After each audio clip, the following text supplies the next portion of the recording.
बिस्मिल्लाहिर्रहमानिर्रहीम। अस्सलाम वालेकुम। चीन को शिकस्त देने की खातिर अमेरिका ने इंडिया को इस्तेमाल किया, माशी और दिफाई हवाले से मदद फराम की। टारगेट 2042 में शुमाली कोरिया और चीन को निपटाने की हुकूमत अमली के खुफिया राज से पर्दा उठा दिया। हमने पहले भी वीडियो बनाकर आपको बार बार बताया कि अमेरिका सिर्फ भारत को इसी वजह से सपोर्ट कर रहा है ताकि चीन को साइडलाइन पर किया जाए। दूसरी तरफ हम आपको बताते चलें कि फ़ौजी कुव्वत में पाकिस्तान दुनिया का 10वां ताकतवर तरीन मुल्क बन गया। टॉप 10 ममालिक में पाकिस्तान वो वाहिद मुल्क है जिसकी ताकत में इजाफा हुआ। आज की वीडियो में मुकम्मल रिपोर्ट आपको बताएंगे कि पाकिस्तान ने अपनी ताकत में किस तरीके से इजाफा किया और इस वक्त पाकिस्तान के पास कौन कौन सी टेक्नोलॉजी है, ऐसी कौन सी ताकत है जिसे देखकर भारत पाकिस्तान के खिलाफ कार्रवाई नहीं कर रहा। दूसरी तरफ हम आपको ये भी बताएंगे कि किस तरीके से अमेरिका ने इंडिया को इस्तेमाल किया और ख़ुद साइडलाइन पर हो गया। और आज देख लें कि भारत का क्या हाल है, कोई भी मुल्क इनको सपोर्ट नहीं कर रहा। भारत के पास 20 दिन से ज़्यादा लड़ने के लिए असला बारूद ही नहीं है और भारत इस वक्त फिर अमेरिका की मिन्नतें कर रहा है।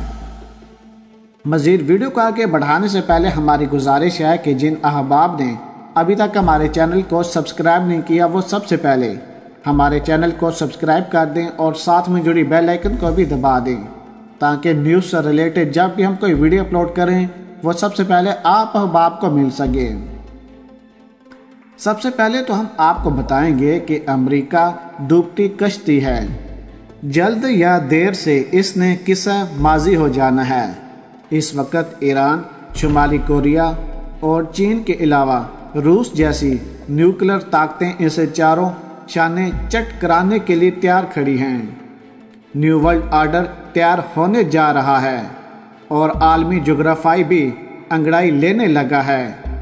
इत्तेहादी तब्दील होते जा रहे हैं और माशियत भी करवट ले रही है। चीन को दुनिया की सुपर पावर तस्लीम करने के लिए दुनिया के कई ममालिक आगे बढ़ रहे हैं।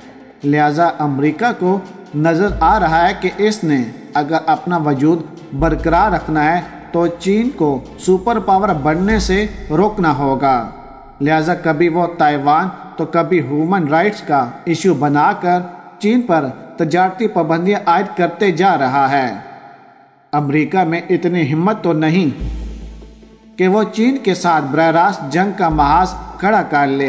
लिहाजा अब उसने किसी और के कंधे पर बंदूक रख कर चलाने का फैसला किया। मगर अफसोस की बात है ये कंधा खुद अपना वजूद सहारा नहीं ले सकता, तो अमेरिका तोप का वज़न कैसे उठाएगा। यहाँ पर हम आपको बताते चलें कि पहली बार ऐसा हुआ कि अमेरिका ने 2018 की इंडो पैसिफिक स्ट्रेटजी को वाज़ह किया है। हालांकि ऐसी पॉलिसी को अवाम के सामने लाने के लिए अमेरिका ने वादे के मुताबिक 2042 का ऐलान कर रखा था और ऐसा कम ही हुआ कि वक्त से पहले उन्होंने किसी राज को अफशा कर दिया। मगर चीन के मामले में इंडिया के किरदार में अमेरिका कहाँ खड़ा है ये उसने वाज़ह कर दिया। गुज़िश्ता 3 सालों में अमेरिका ने इंडिया की पॉलिसी तरतीब देने की कोशिश की है कि चीन के साथ कैसे टक्कर लेनी है। इस पॉलिसी के तहत चीन के सीनियर एशिया में बढ़ते हुए असर और रसूख को कैसे कम करना है और चीन को शिकस्त देने के लिए कब कहाँ क्या करना है ये सब वाज़ह किया गया। चीन की मिलिट्री पावर का मुकाबला करने और शुमाली कोरिया के साथ महाज खड़ा करने के लिए भी अमेरिका ने इंडिया को मजबूत करने की हुकूमत अमली अपनाई।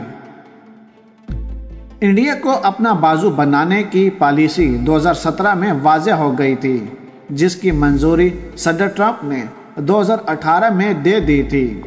इंडिया के साथ पॉलिसी के हवाले से सामने आने वाले डॉक्यूमेंट्स में ये वाज़ह हो चुका है कि अमेरिका अपने इत्तेहादियों को किस तरह अपने मकसद हासिल करने के लिए इस्तेमाल करता है।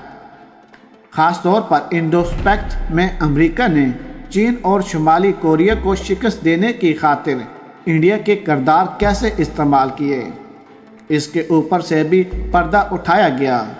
مقامی امن اور خوشحالی کے نام پر امریکہ نے انڈیا کی معیشت کو مضبوط کرنے میں مرکزی کردار ادا کیا تاکہ خطے میں چین کا اثر و رسوخ کم ہو۔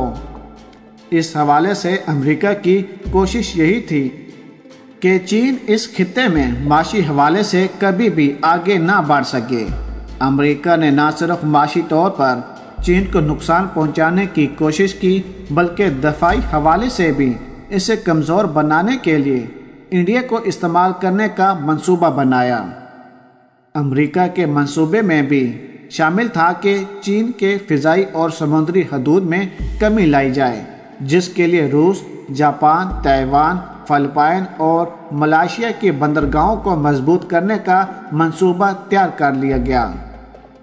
تائیوان کے سفر میں چین کی حدود کو پیچھے لے جانے اور خطے میں اثر و رسوخ کم کرنے کی حکمت عملی بھی شامل کی گئی تھی، مگر امریکہ کی کوئی بھی حکمت عملی کامیاب نہیں ہو سکی کیونکہ چین نے سمندری راستے کے بجائے پاکستان کے سی پیک کو اہمیت دی، اور اس طرح سے اس نے روس تک کے سفر کو آسان بنا لیا، اور باقی رہا وہ دفاعی حوالے سے چین کو ٹکر دینا، تو وہ لداخ کے مقام پر انڈیا اپنا حشر دیکھ چکا ہے۔ لہٰذا جب امریکہ نے خود کی ناکامی دیکھی تو اس نے وہ ڈاکومنٹ سامنے کر دیے جو ابھی راز رہنے تھے اور 2042 میں دنیا کے سامنے لائے جانے تھے کہ چین کو شکست دینے کے لیے امریکہ نے انڈیا کو کس طریقے سے استعمال کر کے خود سیڈ لائن پر ہو گیا۔ چین کبھی بھی نہیں برداشت کرے گا کہ اس کے خلاف کوئی آواز اٹھائے، چاہے امریکہ ہو، چاہے بھارت یا پھر اسرائیل کیوں نہ ہو۔ چین کہہ چکا ہے کہ ہم اس کے خلاف کارروائی کریں گے۔ جس طریقے سے بھارتی فوجیوں کی پٹائی لگائی گئی، امریکہ کو اندازہ ہو چکا ہے کہ وہ کبھی بھی چین کا مقابلہ نہیں کر پائے گا۔ چین خطے میں اب اکیلا نہیں ہے، چین کو سپورٹ کرتے ہوئے بہت سے ممالک میدان میں آ چکے ہیں۔ اب آنے والے 24 سے 48 گھنٹے انتہائی اہم ہیں کیونکہ امریکہ نے بہت ہی بڑا قدم اٹھانا ہے۔ امریکہ کی طاقت آہستہ آہستہ کم ہوتی جا رہی ہے، معیشت میں بھی اضافہ نہیں ہو رہا، اور اس کے لیے بھارت کی طرح امریکہ کے پاس ایک ہی راستہ ہے کہ چین کے خلاف کارروائی کرنا، لیکن چین اور پاکستان ایک ہیں۔ پیارے دوستو، اگر آج کی ویڈیو آپ کو ہماری پسند آئی ہو تو ویڈیو کو لائک کر دیں، شیئر کر دیں، اور کمنٹس باکس میں عمران خان صاحب اور آرمی کے لیے ایک نعرہ ضرور لگا دیجیے گا۔ پاکستان زندہ باد۔